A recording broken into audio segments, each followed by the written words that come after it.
देखिए कल पिछली जो रात थी उस पे लगभग 10:30 बजे पहले जो डॉक्टर बरियाम सिंह हैं उनके हॉस्पिटल में रिसेप्शन के पास से आके 3 लड़कों ने फायरिंग की थी। लगभग 13-14 के आसपास राउंड वहाँ पे फायर किए थे और फिर उसके कुछ ही देर बाद जो स्थानीय सिटी मॉल है वहाँ पे भी 3 से 4 राउंड फायर किए गए थे। तो ये बताया गया कि 3 लड़के हैं जिन्होंने फायरिंग की।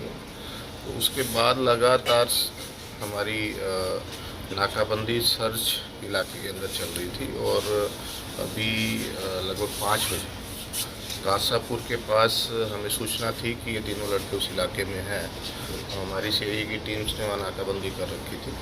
तो उनको पकड़ने के प्रयास में उनको रोकने का प्रयास किया तो अपराधियों ने और पुलिस की तरफ से दोनों तरफ से क्रॉस फायरिंग हुई है। लगभग 25 से 30 राउंड दोनों तरफ से फायर हुए हैं।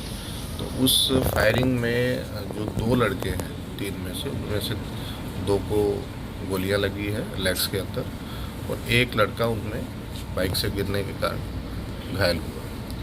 सर तो इनको हमने तुरंत प्रभाव से स्थानीय हॉस्पिटल में भर्ती करवा दिया। उद्देश्य क्या था सर? देखिए इंटेंशन जो प्रथम दृष्टया लग रही है वो तो यही है कि फिरौती के लिए एक तरह से डर का माहौल क्रिएट करने के लिए। पीछे भी इनको फिरौती की कॉल आई थी तो उसमें हमने उनको सुरक्षा भी मुहैया करवा रखी थी। तो प्रथम दृष्टया तो वही मोटिव है। बाकी भी पूछताछ में और ज़्यादा पता किस गैंग से जुड़े हो सकते हैं सर? वो मैंने बताया कि अभी पूछताछ में ही पता लगेगा ये सारा।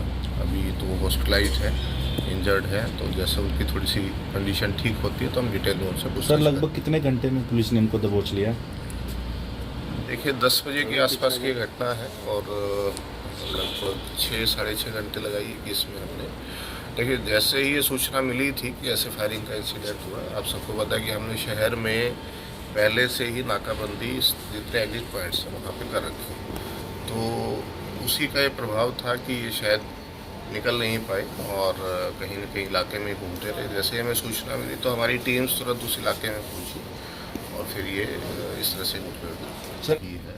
इनमें से हो सकता है कि 3 में से 2 लड़के माइनर भी और अभी पूछताछ पे कोई इनका बहुत ज़्यादा आपराधिक इतिहास पहले का नहीं।